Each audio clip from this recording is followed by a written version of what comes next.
દિવાળીના પર્વને લઈને વોર્ડ નંબર 9ના યુવા કોર્પોરેટર શ્રીરંગ રાજેશ આહિરે દ્વારા પોતાના મત વિસ્તારમાં જરૂરિયાતમંદ ગંગા સ્વરૂપ બહેનોને સાડી તથા મીઠાઈ વિતરણ કરવામાં આવ્યું। દિવાળીનો પર્વ એટલે એકબીજાના ઉત્સાહમાં ભાગીદારી થઈને આ દિવાળીનો પર્વ સૌ લોકો ખુશીથી મનાવે, તેમના જીવનમાં પ્રકાશ ફેલાવવા જરૂરિયાતમંદ લોકોની મદદ શ્રીરંગ રાજેશ આહિરે દ્વારા ગંગા સ્વરૂપ બહેનોને સાડી તથા મીઠાઈનું વિતરણ કરીને તેમના જીવનમાં ખુશી લાવવાની પ્રયાસ કરવામાં આવ્યો। વોર્ડ નંબર 9ના યુવા કોર્પોરેટર શ્રીરંગ રાજેશ આહિરે દ્વારા જણાવવામાં આવ્યું કે આગામી દિવસોમાં આ જ રીતના જરૂરિયાતમંદ બહેનોને, વિધવા બહેનોને અનાજની કીટનું વિતરણ પણ કરવામાં આવશે। નમસ્કાર મિત્રો, હું રાજેશ આહિરે, તમે શ્રીરંગ આહિરે। તમે જુઓ છો કે સમગ્ર વડોદરા શહેરને હેપી દિવાળી તેમજ હેપી નૂતન વર્ષ અભિનંદન। આવનાર હવે તમે 5-6 દિવસ પછી દિવાળીની શરૂઆત થઈ છે અને દિવાળીનો તહેવાર એટલે નાનામાં નાના માણસથી મોટા કોઈ પણ હોય, પણ દરેકને દિવાળીનો તહેવાર એટલે હિન્દુત્વમાં સૌથી મોટામાં મોટો તહેવાર એટલે દિવાળીનો હોય।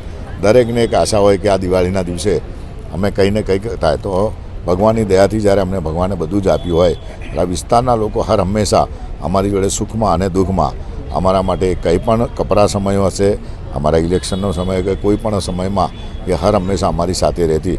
અને એ પણ અમારી જે બહેનો છે, અમારી મા દીકરીઓ, અમે દીકરીઓને તમે જુઓ છો કે ગૌરી વ્રત હોય, નવરાત્રિ હોય કરીએ છીએ, એવા બહેનો અને અમારી માતાઓ માટે અમે દરેક અલગ અલગ કાર્યક્રમ, પવિત્ર યાત્રા હોય, ફરવા લઈ જવાનું હોય, એવી રીતના દિવાળી છે તો દિવાળીના સમયમાં પણ આપણી એવી બહેનો હોય કે જે હર હંમેશા અમારી સાથે જોડાયેલી હોય। તો આજે કેટલીક વિધવા બહેનો બી છે, કેટલીક વસ્તીની બહેનો પણ છે અને કેટલાક અમારા સ્નેહી પણ છે કે જે લોકો હર હંમેશા, તો આજે બધા જ લોકોને તમે જોઈ રહ્યો છો કે દરેકને અમે સરસ અલગ અલગ રંગબેરંગી સાડીઓ છે, સાથે સાથે મીઠાઈનું બોક્સ છે અને અમને એડવાન્સ દિવાળી તરીકે છે।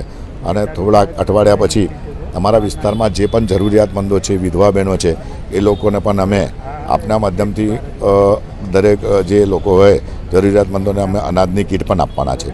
તો આજના દિવસે અમે બધાને જ દિવાળીનો કદાચ કોઈની પાસે હોય, પણ કેટલાક એવા લોકો પણ હોય કે જેમની પાસે એક સાડી પણ ન હોઈ શકે, તો કદાચ એક સાડી અમારી પહેરીને એ દિવાળીમાં ખુશ થાય અને એ જ આશીર્વાદ આપતા હોય છે।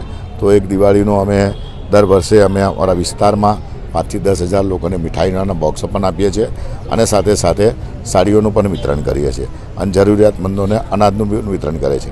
તો બસ આજના દિવસે અમે વિસ્તારની દરેક બહેનોને બોલાવી અને સાડી અને મીઠાઈનું વિતરણ કર્યું છે।